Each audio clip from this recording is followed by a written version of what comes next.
dealing with a lot of people, and we have steps to go yet, as you know. And maybe those steps go forward, and maybe they don't. We're dealing with a very complex group of people, situation and people.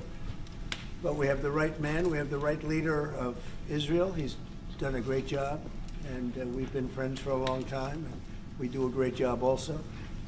And I think we have a combination that's very unbeatable, actually.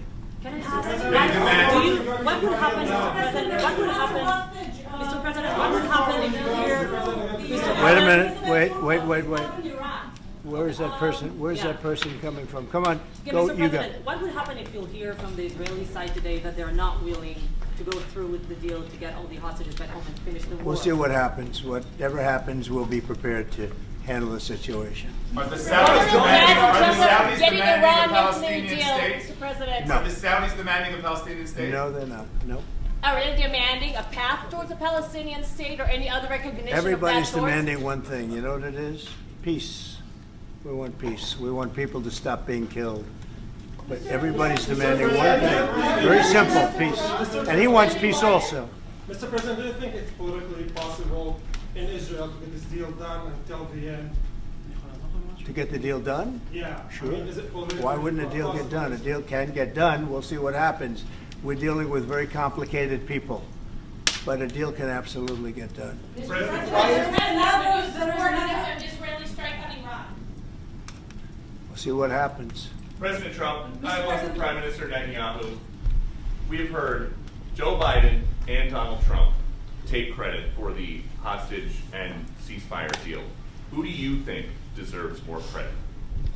I think President Trump added great force and powerful leadership to this effort. I appreciate it. He sent a very good emissary. He's helped it along. And, I'll just tell you, I'm happy that they're here. And I'm sure the President is happy that they're here. And I would think that's about enough. Prime Minister, what about Elizabeth Surkov, the Israeli hostage held in Iraq? What about the Israeli press taking a press conference in Israel and not in Washington? We would love to take a press conference to interview you, Prime Minister Netanyahu. President, a few more questions. Prime Minister Netanyahu, do you support going forward with this deal and getting all the hostages out? I support getting all the hostages out and meeting all our war goals that include destroying Hamas's military and governing capabilities and making sure that Gaza never poses a threat to Israel again. Are you willing? All three. Are you willing And to those agree? Are you things willing can to go agree? together? Are you willing Can you to agree promise to the Trump's families vision that you to do bring all the everything to get the hostages out? I think Wait. that I should One at talk a to time. President One at a time. Trump. So Okay. I'll ask, do you agree with Trump's vision of getting all the hostages back home, even if it means to end the war? Well, I'm not sure that you articulated correctly what the president's vision is. You can ask, he can speak for himself. He does that very, very well. I have my own views, 3 goals, not 1, not 2, 3 goals, and I will meet all 3 goals. I think the president can help enormously. He brings fresh thinking. Any address to the Fresh fact thinking. that terrorists who murdered hundreds of people released their home was the part of the deal? It's a horrible thing. We can't forget it. I'll never forget it, and you can't forget it. And some people want to put it out of their memory, but we're not going to ever let that happen. It was a horrible day, October 7th. That was a horrible period of time. And a lot of people like to pretend it didn't happen. It happened. It's a big group of people that like to pretend it didn't happen, like the Holocaust didn't happen. Same mindset.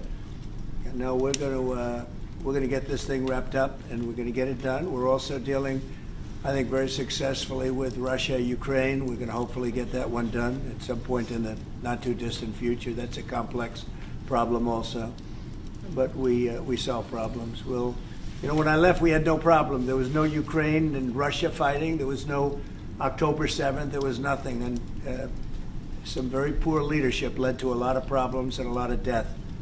And it's a shame, but we'll put it out. We'll put out the fires. We have a lot of fires, but we'll put them out. Why do you still support a Palestinian state like the peace plan you presented in January 2020?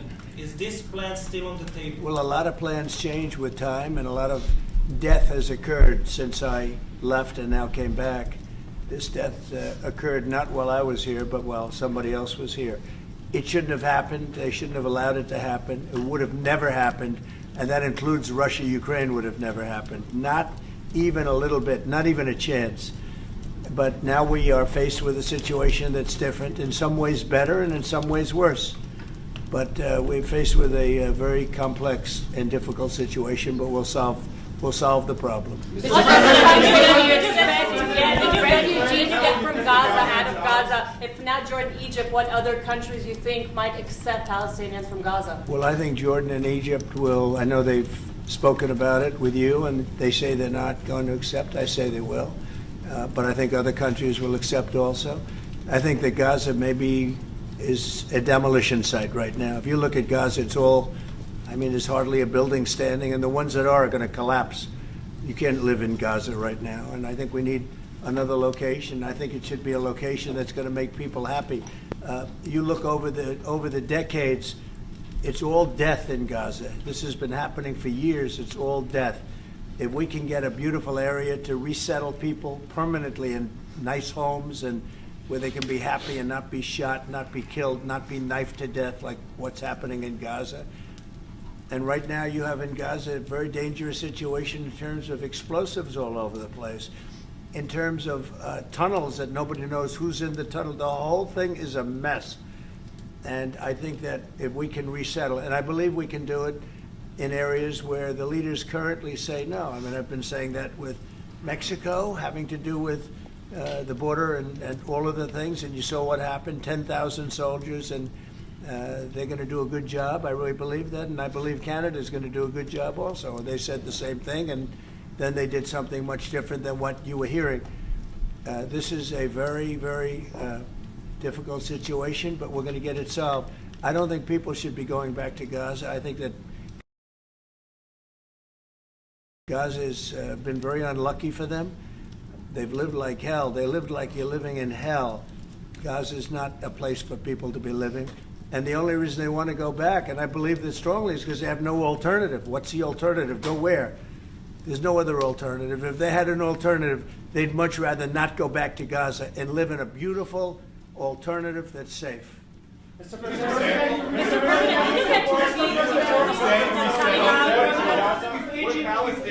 Peter? Would Palestinians have the right to return to Gaza if they left while the rebuilding was happening? It would be my hope that we could do something really nice, really good, where they wouldn't want to return. Why would they want to return? The place has been hell. It's been one of the meanest, toughest places on earth. And right now, I've seen every picture from every angle, better than if I were there. And nobody can live there. You can't live there. So if we can build them through massive amounts of money supplied by other people, very rich nations, and they're willing to supply it. If we can build something for them in one of the countries, and it could be Jordan, and it could be Egypt, it could be other countries, and you could build 4 or 5 or 6 areas. It doesn't have to be one area, but you take certain areas and you build really good quality housing, like a beautiful town, like someplace where they can live and not die. Because Gaza is a guarantee that they're going to end up dying. The same thing's going to happen again. It's happened over and over again, and it's going to happen again as sure as you're standing there, Peter. So I hope that we could do something where they wouldn't want to go back. Who would want to go back? They've experienced nothing but death and destruction. what will you do Egypt and Jordan tell you no, what will you do then? Well, I don't think they're going to tell me no. Mr. President, I don't think they're going to tell me. what will you do I think they're going to tell Biden no, and I think they're going to tell other people no. So you think it will happen at the end? I think there's a good chance. Yeah, How I'd like to many see it people are you thinking about? All of them. I mean, we're talking All of the about guys. probably 1,000,007 people, 1,000,007, maybe 1,000,008. But I think all of them. I think they'll be resettled in areas where they can live a beautiful life and not be worried about dying every day. Mr.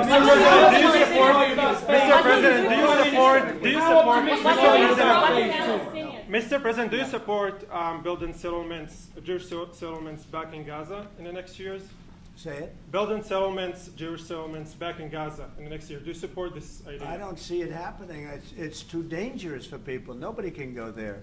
It's too dangerous. Nobody wants to be there. Warriors don't want to be there. Soldiers don't want to be there. How can you have people go back? You're saying go back into Gaza now? The same thing's going to happen. It'll only be death. The best way to do it is you go out and you get beautiful, open areas with the sunlight coming through, and No, you that's build not what I meant. something I meant nice. building Israeli They are not settlements going to back want in Gaza. They are not going to want to go back to Gaza. Prime Minister Netanyahu, what is your message to the families of the hostages that look at this deal, that are worried that this deal won't go through? What do you say to them at this moment? Same message I said from the beginning of the war. We'll get them out, get them back. We got over 70%, close to 75% of the people who everybody believed will not get out. We got them in successive deals, and most recently with the help of President Trump. We're not going to give up on any of them, and we're not going to give up on our other war aims. Hamas is not going to be in Gaza, and we're going to get everyone back. And you would not Prime have. Minister, how optimistic are you about reaching phase 2 of the ceasefire? How optimistic are you about that happening? Well, we're going to try. That's one of the reasons, one of the things we're going to talk about here. And if we, you know, when Israel and the United States work together, and President Trump and I work together, you know, the chances go up a lot. It's when we don't work together, Israel and the United States don't work together, that creates problems. When the other side sees daylight between us, and occasionally in the last few years, to put it mildly, they saw daylight, then it's more difficult. When we cooperate, Isn't it the right chances time are to good. quit once and for all? Say it. Now that Iran is so weak, isn't it the right time to hit their nuclear facilities once and for all? So you say Iran is so weak. I appreciate you saying that. They're not weak. They're very strong right now, and we're not going to allow them to have a nuclear weapon. It's very simple. You know, I signed a very strong proclamation. Iran was in big trouble when I left. They were broke. They didn't have money for Hamas. They didn't have any money for Hezbollah. You had no problem. October 7th could have never happened. When I left, October 7th could have never happened. And frankly, Russia and Ukraine, as I said, could never have happened. They became very strong very fast. They sold massive amounts of oil to China and everybody else who would not buy the oil when I was president, because we said, don't buy the oil. And they became very rich very quickly. But they're not weak. They're not weak. They're strong. Doesn't mean they won't be weak, but you know what? We just don't want them to have a nuclear weapon. They can't have a nuclear The weapon. Prime Minister, sorry, Mr. President, the Prime Minister wants you to strike Iran. That's what he wants. You don't know what he wants. What do you know about anything? Go ahead. But is that option on the table? Yes, please. President Trump, is that option on the table?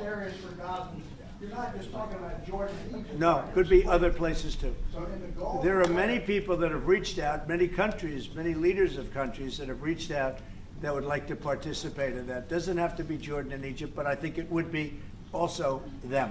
Mr. President,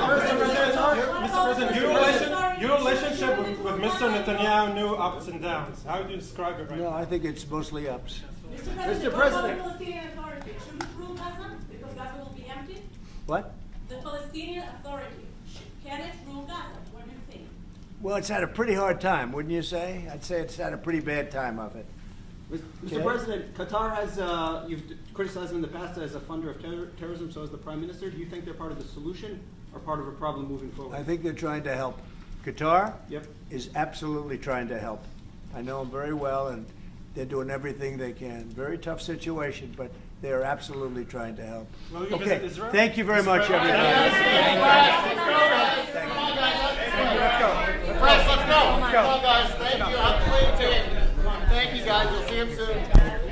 Thank you, guys. Come on. Let's go. Let's go, guys. Press, let's go. Let's do. Come on, guys. Come on, guys. You'll see him soon. Thank you. Thank you. Thank you, guys. Let's go. Thank you, guys. Come on. Let's go. Thank you, guys. Thank you. Come on. You'll see him soon.